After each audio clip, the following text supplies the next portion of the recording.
dans Jean 10, 11 à 15. Je suis le bon berger. Le bon berger est prêt à donner sa vie pour ses brebis. L'homme qui ne travaille que pour l'argent n'est pas vraiment le berger. Le berger ne lui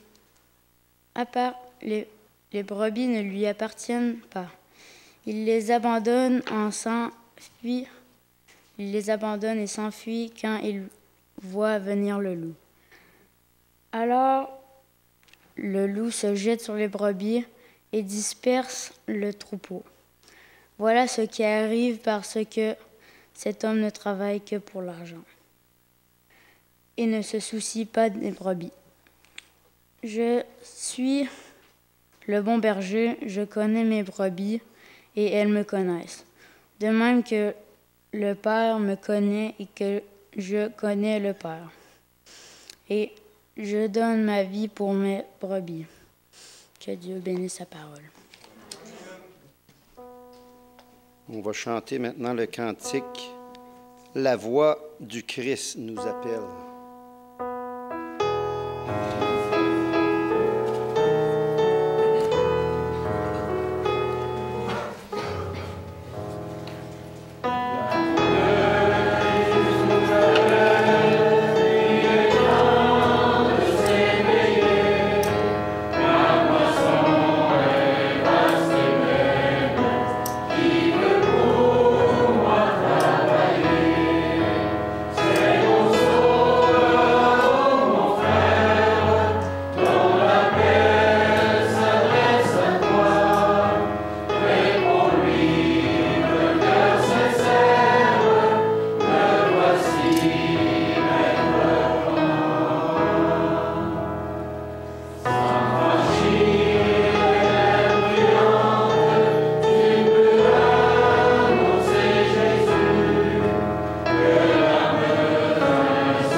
Alors, une bonne nouvelle. En juin 2015, le Smithsonian Conservation Biology Institute annonçait la naissance de 7 bébés pandarous. C'est fun?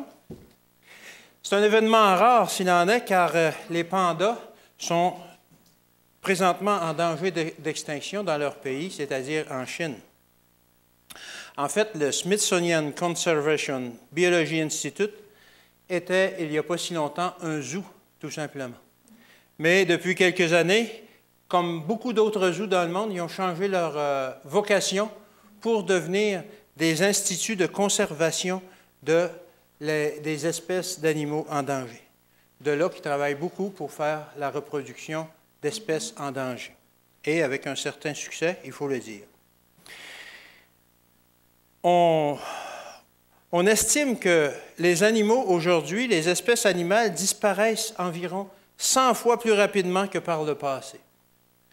Les estimations les plus optimistes montrent que la faune de la Terre est en train de subir sa 6e extinction de masse. Selon une étude publiée par des experts de l'Université américaine de Stanford, de Princeton et Berkeley. Je me demande où ils prennent leurs données et comment ils les interprètent. Mais une chose est sûre, c'est qu'aujourd'hui, il y a de plus en plus de pressions qui sont mises sur les différentes espèces animales. Peu importe qu'on parle d'insectes, de grands mammifères ou de toute autre espèce, la pression sur les espèces animales est aujourd'hui si grande qu'apparemment, il y aurait des espèces qui disparaissent chaque jour. Les chercheurs ont identifié plusieurs phénomènes qui mettent cette pression-là sur ces espèces et qui les amènent à être près de la disparition. L'une d'elles, on pourrait parler de la chasse et de la pêche. Durant longtemps, il n'y a pas eu besoin de permis de chasse pour pouvoir exploiter la faune, pour aller à la pêche ou à la chasse. Chacun allait prélever dans la nature ce qu'il avait besoin pour sa propre subsistance, et on pouvait pêcher les poissons aussi.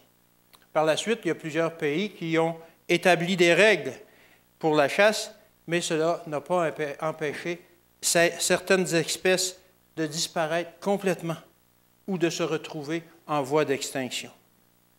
Plusieurs exemples me viennent en tête. Vous avez sûrement déjà entendu parler du dodo. C'était un oiseau, un gros oiseau qui vivait sur une île. Je pense que c'était à Madagascar, c'était dans ce coin-là, dans le coin.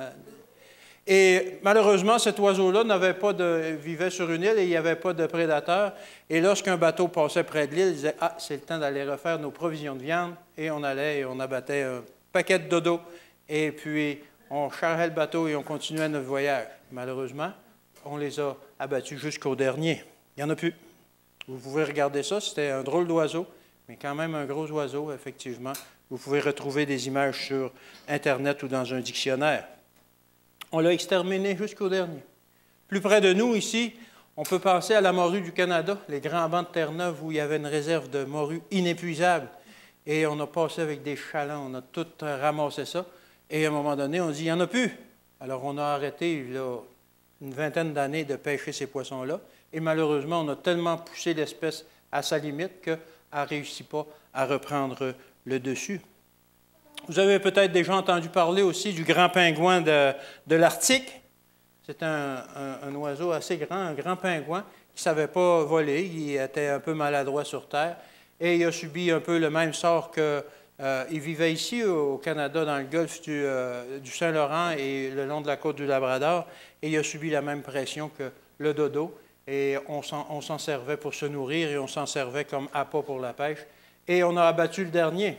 Et j'ai déjà lu une histoire là-dessus. À un moment donné, les chercheurs ont dit « Ah là, c'est rendu dangereux. On n'a presque plus de couples de grands pingouins de l'Arctique qui font leur nid. Il en reste quelques-uns sur une île. Alors, pour conserver l'espèce, comme on disait à l'époque, on a envoyé une équipe, il y a un musée qui a envoyé une équipe pour prélever quelques spécimens. Il restait 3 couples. Ils en ont abattu un mâle puis une femelle. Malheureusement, le mâle, ils l'ont tiré dans la tête, fait qu'il a fallu qu'ils en prennent un autre. Et ça a été terminé pour l'espèce. Ce n'étaient pas les mêmes préoccupations qu'il y avait aujourd'hui. Aujourd'hui, on aurait peut-être pris pour emmener dans un zoo pour faire la reproduction, mais non, on voulait les conserver dans un musée. Un autre facteur qui fait que les espèces sont en danger, c'est l'envahissement de leur territoire. De plus en plus, les espèces subissent la pression grandissante par l'homme qui envahit leur territoire puis qui ne laisse plus beaucoup de place à ces espèces-là pour pouvoir y habiter ou se nourrir. On pense justement au panda en Chine, malgré que c'est un grand pays, la Chine. Le panda vit seulement dans certaines forêts où poussent certaines sortes de bambous. Et malheureusement, on envahit, on coupe les forêts et tout ça. Ils ont de moins en moins de place pour rester. Et de là qu'ils deviennent en danger d'extinction. On peut penser aussi aux cougars ou aux lions des montagnes qui vivent dans les Rocheuses, dans les provinces de l'Ouest, où justement, il y a de plus en plus de gens qui s'installent à l'orée des forêts ou dans les forêts, des nouveaux développements.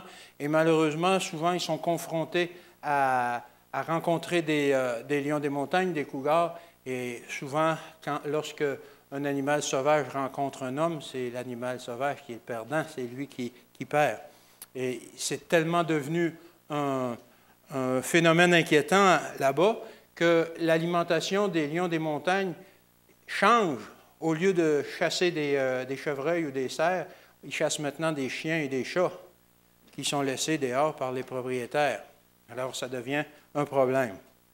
L'envahissement du territoire par les humains. Alors, les animaux ont de moins en moins de place pour vivre. Troisième phénomène qu'on a identifié qui met de la pression sur les espèces, c'est la commercialisation. De nos jours, il y a une immense pression sur certaines espèces par le désir qu'ont les gens de faire de l'argent.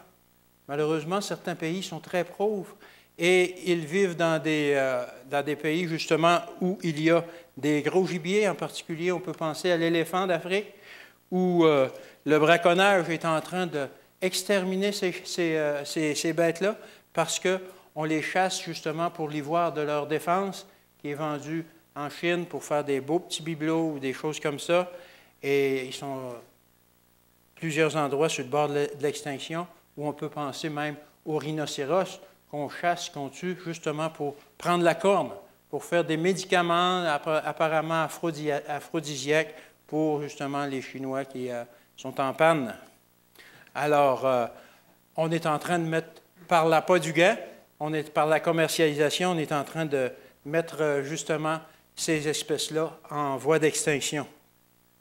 Un quatrième facteur qui met de la pression sur les espèces, c'est la pollution. De nos jours, on voit de plus en plus les effets néfastes sur les espèces. On peut penser, par exemple, aujourd'hui, il y a beaucoup d'oiseaux qui meurent parce qu'ils ont confondu des petits objets de plastique qui flottent à la surface de la mer avec des poissons ou de leur nourriture. Ils mangent ça, puis ils ne sont pas capables de les digérer, ça reste pris dans l'estomac et ils meurent. Et on les retrouve sur leur nid, morts, à moitié décomposés, et dans le milieu du nid, qu'est-ce qu'il y a? Il y a un paquet de petits bidules en plastique qui étaient dans leur estomac qui se retrouvent là. Alors, la pollution tue ces espèces-là. Et on peut aussi penser à un autre exemple. Il y a un phénomène aujourd'hui qu'on appelle la disparition des abeilles. Et les colonies disparaissent tout à coup. Et on soupçonne grandement que c'est causé par l'utilisation des différents pesticides puissants qu'on déverse sur nos champs partout, et les OGM, et tout, et tout, et tout. Alors, il y a beaucoup d'espèces qui sont menacées, qui sont en voie d'extinction. Mais vous devez vous demander pourquoi je vous parle de cela alors que je devrais vous faire une prédication. Quel rapport y a-t-il entre le titre de ce message qui est « Prenez soin de notre jeunesse » et les animaux qui sont en voie d'extinction? Alors, c'est tout simplement que notre jeunesse subit cette même pression que les espèces animales. Chaque parent est en quelque sorte le berger de son troupeau, le protecteur de son troupeau. En tant que tel, il doit en prendre soin et il doit veiller qu'aucune brebis ne lui soit ravie. On peut prendre 1 Samuel 17, versets 34 et 35. 1 Samuel 17, 34 et 35. David dit à Saül, « Ton serviteur faisait paître les brebis de son père, et quand un lion ou un ours venait en enlever une du troupeau, je courais après lui, je le frappais, et j'arrachais la brebis de sa gueule. S'il se dressait contre moi, je le saisissais par la gorge, et je le frappais et je le tuais. » Alors, c'est impressionnant de constater, justement, comment David, qui était un tout jeune homme, on pense que quand il a affronté Goliath, il avait environ 16 ans.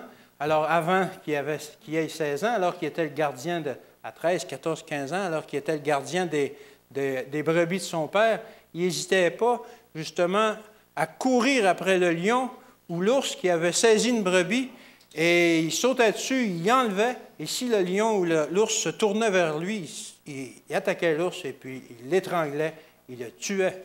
Incroyable, un jeune homme comme ça, mais effectivement, c'est ce qu'il faisait. David comprenait l'importance de garder le troupeau de son père. Malgré sa jeunesse, il n'hésitait pas à affronter les plus grands dangers, le lion, l'ours, pour délivrer une simple brebis. Quel contraste, n'est-ce pas? David, dont la vie valait bien plus que celle d'une brebis, n'hésitait pas à risquer sa vie pour la sauver. Bien des gens auraient plutôt dit, « ben là, il m'en a pris une, je vais faire une clôture autour du troupeau ou quelque chose, tant pis pour celle-là qui m'a pris, au moins je ne mettrai pas ma vie en danger, je vais juste voir pour pas qu'il en prenne d'autres. » Mais non, David connaissait l'importance de la vie d'une brebis et il n'hésitait pas à risquer sa propre vie, comme je l'ai dit auparavant, pour justement sauver la vie de la brebis. David comprenait sa mission qui était de protéger le faible. Il n'hésitait pas à mettre sa vie, encore une fois, en danger pour le faire. En tant que berger de notre propre troupeau, de notre famille, de notre Église, de nos amis, etc., est-ce que nous ne devrions pas faire de même, nous aussi? J'ai pris l'exemple de David, mais il y a un autre passage que j'aimerais aussi vous lire. C'est ce qu'on a lu tout à l'heure, Jean 10 au verset 11 à 15. « Je suis le bon berger. Le bon berger donne sa vie pour ses brebis, mais le mercenaire qui n'est pas le berger et à qui n'appartient pas les brebis voit venir le loup, abandonne les brebis et prend la fuite, et le loup les ravit et les disperse. » Au verset 13, « Le mercenaire s'enfuit parce qu'il est mercenaire et qu'il ne se met point en peine des brebis. » 14, « Je suis le bon berger, je connais mes brebis et elles me connaissent. Comme le Père me connaît et comme je connais le Père, et je donne ma vie pour mes brebis. » Alors, David, qui était un exemple de ce que Jésus viendrait faire sur la terre, connaissait déjà l'importance de préserver les brebis, littéralement, lorsqu'il était berger de son père, mais après, plus tard, lorsqu'il devint le roi d'Israël. Jésus connaissait la mission du berger et il utilisait cet exemple pour illustrer sa propre mission sur terre. Jésus est venu donner sa vie pour nous et il en est de même pour nous. Nous aussi, on doit protéger le troupeau qui nous a été confié par Dieu. Alors, comme je vous disais plus haut, il y a différents facteurs néfastes que subissent les espèces animales aujourd'hui, la flore, la faune. Bien, il y a les mêmes pressions sont aussi subies par nos jeunes aujourd'hui. Par exemple, je vous disais, en numéro 1, la chasse. Alors, nos jeunes, ils sont des proies. 1 Pierre 5 au verset 8. 1 Pierre 5 au verset 8. Ça dit ceci. « Soyez sobres, veillez, votre adversaire, le diable, rôde comme un lion rugissant, cherchant qui il dévorera. » Alors, il y a effectivement des prédateurs qui rôdent, qui veulent tuer et dévorer notre jeunesse. Est-ce que vous laisseriez votre enfant dans un enclos de lions rugissants? Sûrement pas, hein? Des lions rugissants et affamés? Bien sûr que non, n'est-ce pas? Cependant, si Jean prend le soin de nous mettre en garde, c'est parce que ça pourrait effectivement nous arriver qu'on se retrouve au milieu d'un troupeau de lions rugissants et affamés.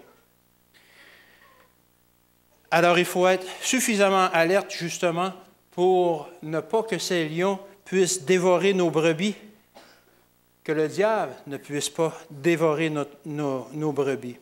Vous savez, dans la nature, les lions ou tous les prédateurs de ce genre-là, ce qu'ils recherchent de préférence, ce sont les jeunes, ce sont les malades, ce sont ceux qui sont plus faibles, ceux qui sont en formation.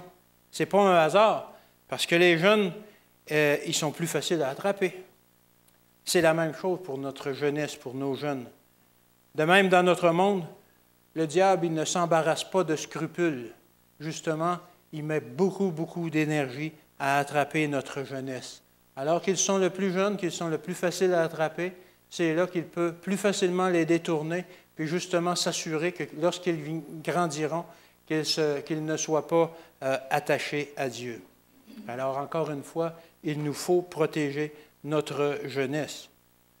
À la maison, dans nos écoles, dans nos églises et partout, nous devons rester alertes pour protéger notre troupeau.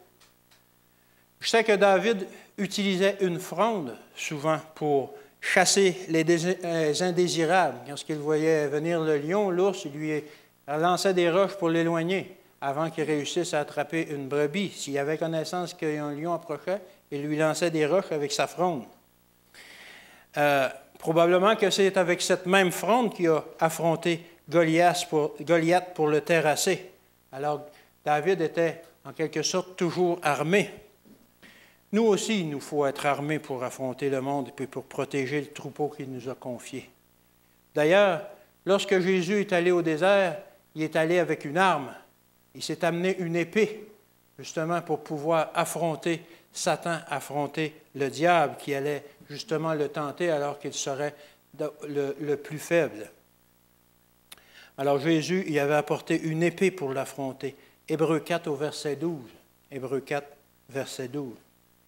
Car la parole de Dieu est vivante et efficace, plus tranchante qu'une épée quelconque à deux tranchants, pénétrante jusqu'à partager âme et esprit, jointure et miel et moelle. Elle juge les sentiments et la pensée du cœur. Jésus était armé de la parole. de l'épée de la parole. À chaque tentation que le diable lui fit, il a répondu par « il est écrit ». Et il sortait la parole et il la citait au diable qui ne pouvait pas faire autrement que de reculer. Alors nous aussi, il nous faut être armés de la parole. Il faut armer nos jeunes de la parole pour qu'ils puissent se défendre autant que nous, on voudrait qu'ils se défendent, ou autant que Jésus s'est défendu lui-même des tentations. David, dans sa vie de tous les jours, était armé de sa lance ou de sa fronde. Il avait son armure et tout ça lorsqu'il était roi, et il avait sa fronde lorsqu'il était petit. Il avait toujours une arme pour se protéger de ceux qui voulaient l'attaquer. Mais dans sa vie spirituelle, il était armé d'une toute autre arme. Psaume 119 au verset 11. Psaume 119, verset 11. Il dit ceci: « Je serre ta parole dans mon cœur afin de ne pas pécher contre toi. » Alors nous aussi, on doit utiliser les mêmes armes que David. Oui, tous les jours, on a besoin d'utiliser nos forces pour gagner notre vie, pour travailler, pour arriver à quelque chose, mais lorsque vient le temps de faire face à la tentation, il y a une seule arme qui est efficace, et c'est l'arme de la parole, de l'épée de la parole, justement, qui permet de repousser Satan et ses tentations, qui permet de trancher entre la vérité et l'erreur. C'est la parole qui sert à partager âme et esprit, jointure et moelle. Elle juge les sentiments et les pensées du cœur, comme on l'a lu dans Hébreux 4 au verset 12. Alors soyons armés de la parole, justement, pour faire face au diable qui veut chasser et dévorer nos enfants comme des lions rugissants. Le deuxième point que je vous avais dit qui menaçait les espèces, l'envahissement de notre territoire. L'envahissement du territoire des espèces, mais dans notre cas, l'envahissement de notre propre territoire.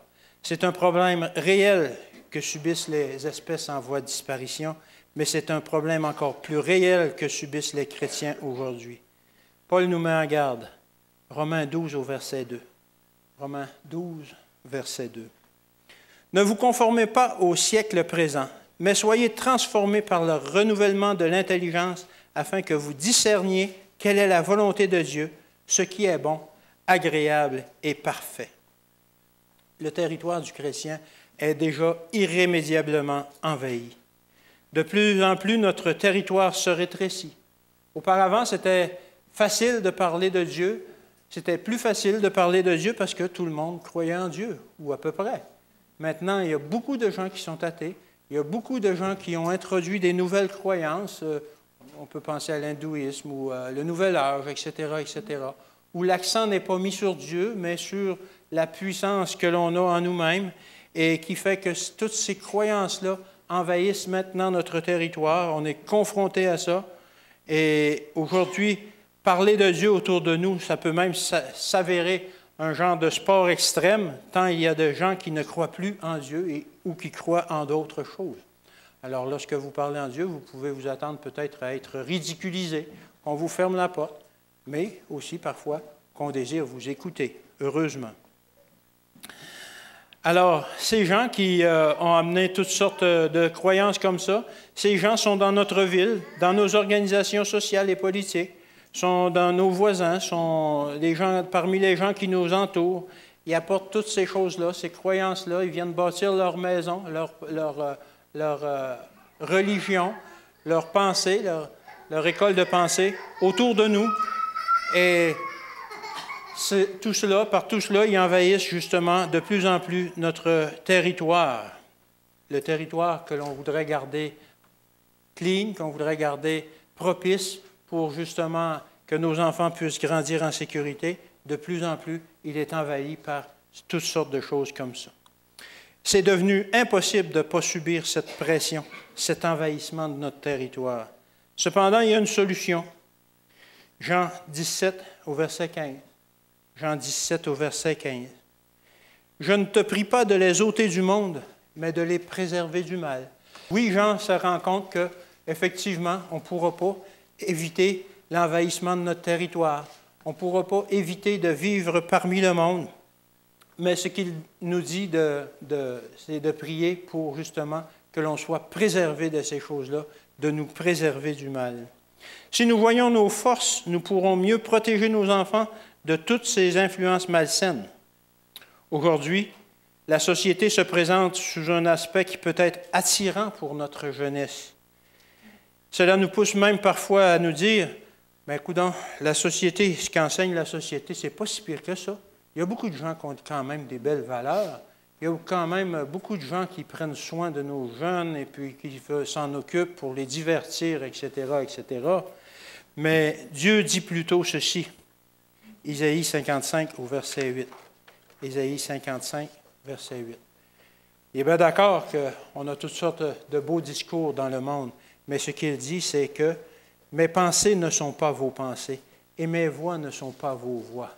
Vous avez bien beau trouver que certaines choses peuvent être attirantes, certaines choses peuvent sembler bien, mais moi, ce que je vous dis, c'est que vous devez faire et croire ce qu'il y a dans ma parole, parce que même si vous ne comprenez pas, ça veut dire que ça montre que vos pensées, vous ne comprenez pas, mais malgré tout, vous devez aller dans le sens de ce que je vous dis, parce que, justement, on pense justement au salut qui est à venir.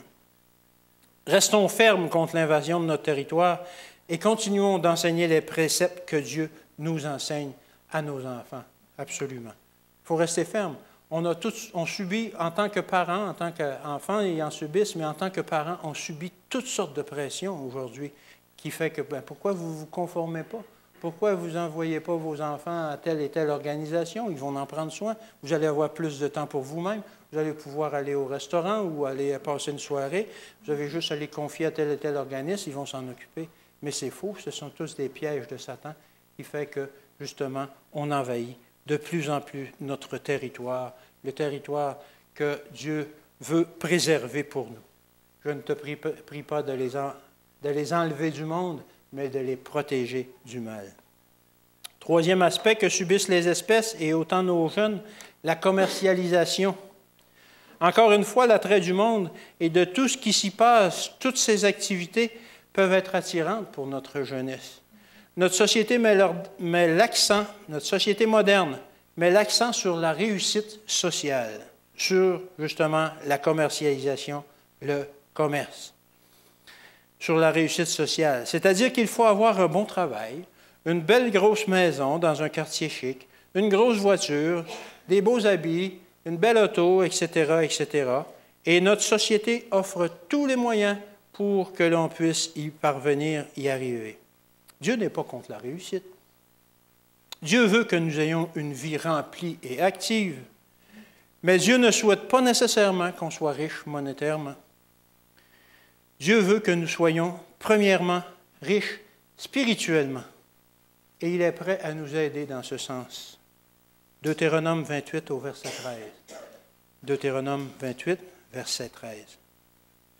Les jeunes là, qui veulent réussir dans la vie, là, ça c'est la recette. On va vous donner la recette ici. L'Éternel fera de toi la tête et non la queue. Tu seras toujours en haut et tu ne seras jamais en bas. C'est tout ce qu'on aspire, hein, d'être bien vu, d'être haut placé, d'être comme il faut dans la société. Et voici la recette. Lorsque tu obéiras au commandement de l'Éternel ton Dieu, que je te prescris aujourd'hui, lorsque tu les observeras et que tu les mettras en pratique. Alors, c'est tout simplement ça, la recette. C'est pas d'aller à l'école jusqu'à faire un doctorat, c'est pas d'aller de suivre des cours sur la finance, etc. C'est pas de travailler 14 heures par jour pour justement accumuler des richesses. Le secret de la réussite, c'est d'observer les commandements de l'Éternel. La société nous propose des moyens d'obtenir la richesse, d'obtenir l'honneur, d'obtenir la gloire pour notre monde aujourd'hui, mais dans ce verset, on est en train de nous dire qu'on va avoir le succès spirituellement, qu'on va être satisfait spirituellement, qu'on va être un modèle pour les autres et qu'on va justement être la tête et non la queue. lorsque on obéit aux commandements et qu'on les met en pratique. De toute façon, on peut très bien réussir aujourd'hui, on peut accumuler de grandes richesses, on peut devenir millionnaire, sinon milliardaire, il y en a de plus en plus dans le monde. Mais qu'est-ce que ça donne? Marc 8, verset 36. Marc 8, verset 36. Et que sert-il à un homme de gagner tout l'univers, tout le monde, s'il perd son âme? Ça ne donne absolument rien. On va se ramasser à la fin de notre vie en se disant, qu'est-ce qui me reste? Face à la mort, qu'est-ce qui me reste? J'ai présentement mon beau-frère qui est à Catherine de Lompré, qui attend ses derniers jours, ses dernières heures d'un moment à l'autre. Et il a mené une bonne vie et tout ça. Et justement, il était quand même assez aisé financièrement. Mais tout ce qui lui reste, justement, c'est Jésus, c'est Dieu. J'ai parlé avec lui cette semaine, justement.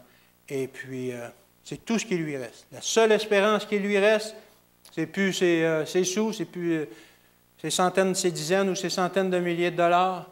La seule espérance qui lui reste dans cette vie, c'est Jésus.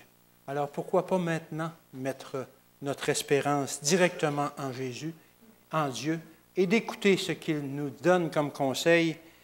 L'Éternel fera de toi la tête et non la queue.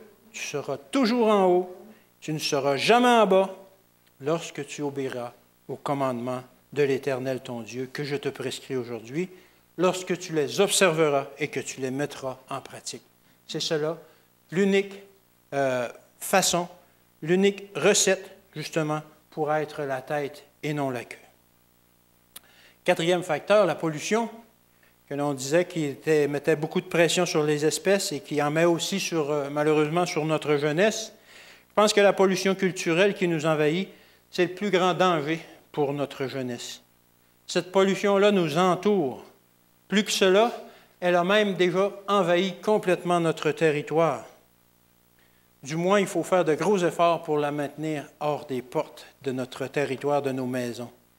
Là où nous croyons pouvoir nous réfugier avec notre troupeau, dans nos demeures, dans nos églises, dans nos écoles, le malin a déjà trouvé différents moyens de nous envahir, de polluer ces endroits-là. Que ce soit par la musique, la télé, par Internet, il est déjà dans notre territoire en essayant de nous ravir subtilement nos brebis que l'on doit garder. 1 Pierre 5, au verset 8. 1 Pierre 5, verset 8. Ça dit ceci, « Soyez sobres, veillez. Votre adversaire, le diable, rôde comme un lion rugissant, cherchant qui il dévorera. » C'est un verset qu'on a lu tout à l'heure, mais je tiens à le redire encore, parce que c'est vraiment la plus grande menace. Et il dit, « Soyez sobres et veillez, veillez, surveillez. Veillez ce qui entoure vos enfants, les influences que subissent vos enfants. Soyez alertes. Jetez un coup d'œil sur leur écran, sur tout ce qui se passe dans leur vie, parce que, justement, il peut y avoir un lion qui s'approche caché dans les herbes et qui va ravir votre brebis à la première occasion. Laisseriez-vous, tantôt je vous demandais si vous laisseriez aller votre enfant dans un troupeau de lions, mais est-ce que vous laisseriez un lion rentrer dans votre maison? Malheureusement, on le fait trop souvent en laissant par les différents moyens qui rentrent dans notre maison. C'est souvent à travers les écrans et les moyens que la technologie met à notre disposition aujourd'hui que ces lions rugissants-là entrent dans nos maisons. Alors, en effet, chaque jour, si on ne prend pas garde, toutes sortes de choses perverses seront nous sera présentées à domicile. Et nous et à nos enfants. Pensez à la musique qu'écoutent vos enfants, ou vous-même, aux films que l'on regarde parfois en famille et qui glorifient la violence, la drogue, le sexe hors mariage, la tromperie, le mensonge. Toutes ces valeurs-là du monde sont glorifiées aujourd'hui à travers ces films-là. Pensez à vos écrans d'ordinateur où on peut tout trouver en un clic ou deux. Sur Internet, ce que l'on dit, c'est que le meilleur côtoie le pire. Et c'est vraiment le meilleur qui côtoie l'extrêmement pire. Vous pouvez tout trouver, malheureusement, en un rien de temps. Et malheureusement, trop souvent, nous flirtons avec cette pollution en pensant que, bon, ben, on a quand même une bonne santé, ça ne nous affectera pas trop. Et on se laisse attirer l'œil, on se laisse attirer l'oreille jusqu'au moment où on se rend compte qu'on est les perdants là-dedans. Et on est toujours les perdants face à la pollution. Il faut absolument mettre des filtres, un assainisseur d'air autour de notre maison pour voir que ce qui entre n'est pas déjà complètement pollué et que ça n'ait une influence néfaste sur notre santé spirituelle. Et cela se fait aussi non seulement en mettant des filtres, mais en donnant une bonne éducation à notre jeunesse, en leur apprenant à choisir les bonnes choses pour eux et à éviter les choses qui sont néfastes pour eux. Il faut qu'ils viennent à être capables de choisir eux-mêmes d'éviter cette pollution. 1 Jean 2, versets 15 à 17. 1 Jean 2, versets 15 à 17. « N'aimez point le monde, ni les choses qui sont dans le monde. Si quelqu'un aime le monde, l'amour du Père n'est point en lui. Car tout ce qui est dans le monde, la convoitise de la chair, la convoitise des yeux, l'orgueil de la vie, ne vient point du Père, mais vient du monde. Et le monde passe, et sa convoitise aussi, mais celui qui fait la volonté de Dieu demeure éternellement. » Alors, Jean est en train de nous mettre en garde. Ne vous laissez pas attirer par ces choses du monde qui sont justement des pièges pour nous, qui sont de la pollution, justement, qui sont un lion rugissant qui veulent ravir nos agneaux. Une grande attention doit être portée au choix de nos activités. Il est important de préserver notre jeunesse le plus possible du mal. Alors, parents, le travail qui nous a été confié, ce n'est pas celui d'un gardien d'enfants. Le travail de parents consiste à éduquer nos enfants, non seulement pour cette vie présente, mais aussi pour l'éternité. C'est une tâche impossible à l'homme à accomplir. On ne peut pas accomplir cette tâche, à moins qu'on se confie à Dieu pour nous aider à l'accomplir. Mais me direz-vous, nos enfants ne sont à la maison avec nous que pour peu de temps. Le reste du temps, ils sont à l'école ou ailleurs. On n'a pas beaucoup d'influence sur eux. C'est vrai. Mais ici, au moins dans notre Église, on a la chance d'avoir une petite école chrétienne qui, justement, continue la mission que l'on s'est donnée à la maison, qui continue justement à avoir soin de nos enfants. Savez-vous que la mission première de notre école ici, ce n'est pas l'instruction, mais c'est de conduire c'est pas l'instruction, mais plutôt l'éducation, c'est-à-dire qu'il faut éduquer nos jeunes à justement aller vers Dieu et à avoir une vie remplie, une vie où ils seront tournés vers les autres et où ils apprendront à devenir de bons chrétiens. Autrement dit, ce qu'on veut faire dans notre école, c'est qu'on veut en faire des citoyens modèles, mais aussi des ouvriers qui vont travailler à l'œuvre de Dieu et qui seront des exemples de gens qui sont à la tête et non à la queue. C'est la mission que l'on a pour notre école. Alors, nos écoles deviennent un outil supplémentaire pour nous aider, notre jeunesse, à grandir dans la sagesse de Dieu. Dès le début de l'histoire de notre Église, les gens ont vu l'importance, justement, de l'éducation auprès de nos jeunes. Et ils se sont rapidement lancés un défi de mettre en place des systèmes, justement, scolaires qui les aideraient à accomplir cette mission. Aujourd'hui, l'Église adventiste possède le deuxième plus grand système d'instruction dénominationnelle au monde. C'est nous qui avons le plus d'écoles, d'universités, de centres d'enseignement à travers le monde après l'Église catholique. Alors, c'est peu dire, on a énormément un système qui est monté de façon mondiale, qui est très présent partout dans le monde. Tout ce système scolaire œuvre parallèlement avec la famille et l'Église à former nos enfants pour le service chrétien. Il nous faut supporter nos écoles.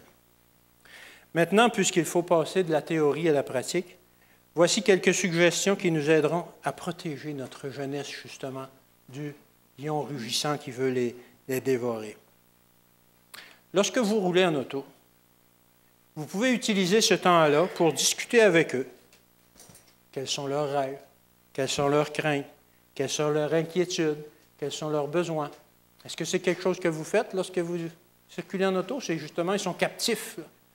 Enlevez-leur leur écran, par contre, leur tablette ou leur... et puis, profitez-en pour parler avec eux autres.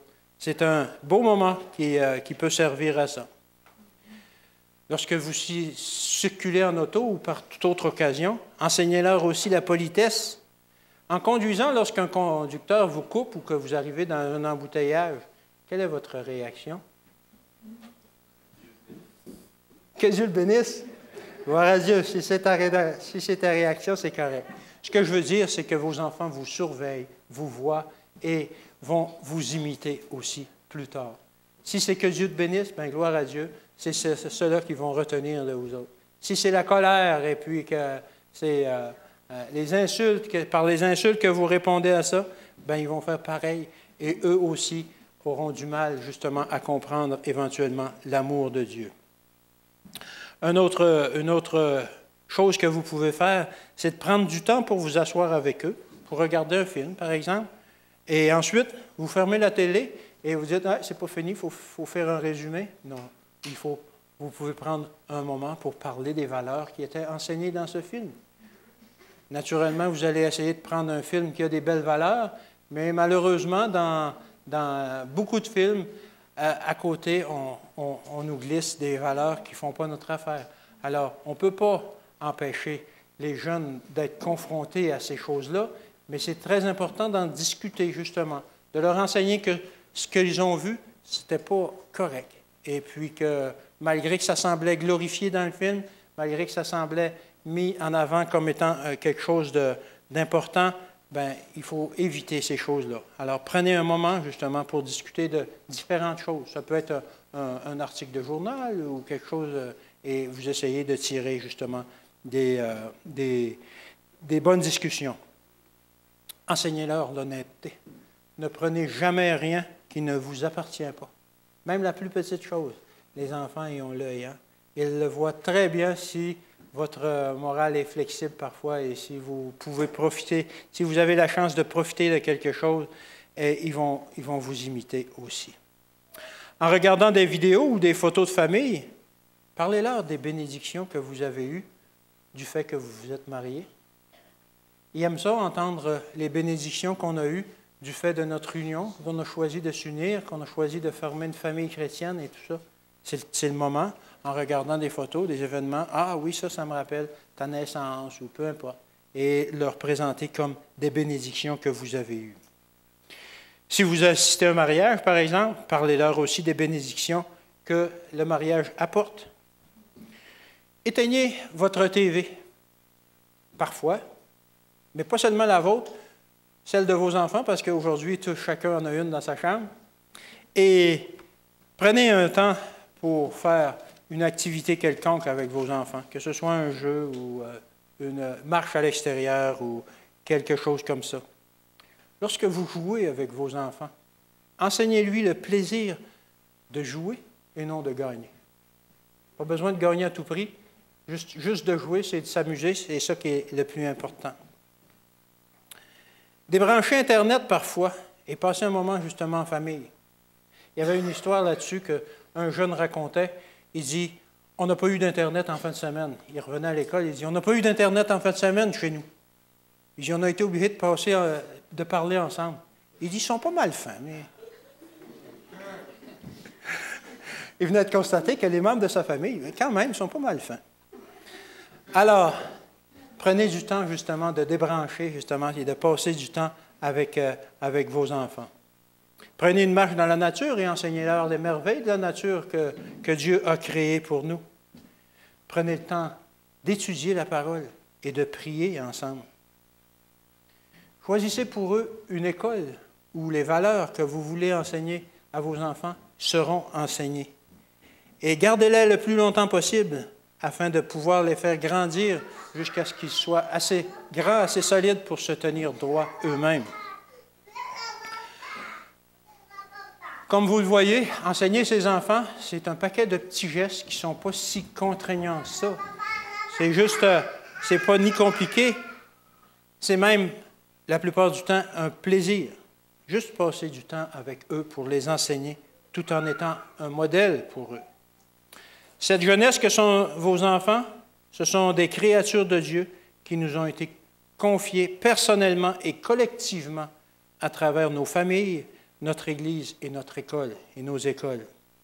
Il est maintenant de notre devoir personnel et collectif de bien les préserver et de leur faire connaître Christ comme étant leur sauveur, comme étant notre sauveur, afin que tous ensemble, lors de son retour, on soit unis et qu'on soit contents d'accueillir Jésus qui va venir nous chercher pour nous amener dans son royaume. Et c'est ma prière pour chacun d'entre nous. Amen. Si vous voulez vous lever pour le cantique 255, si vous saviez.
Gardez la même position, nous prions. Notre Dieu, notre Père, nous voulons te remercier ce matin. Tu as parlé dans chacun de nos cœurs.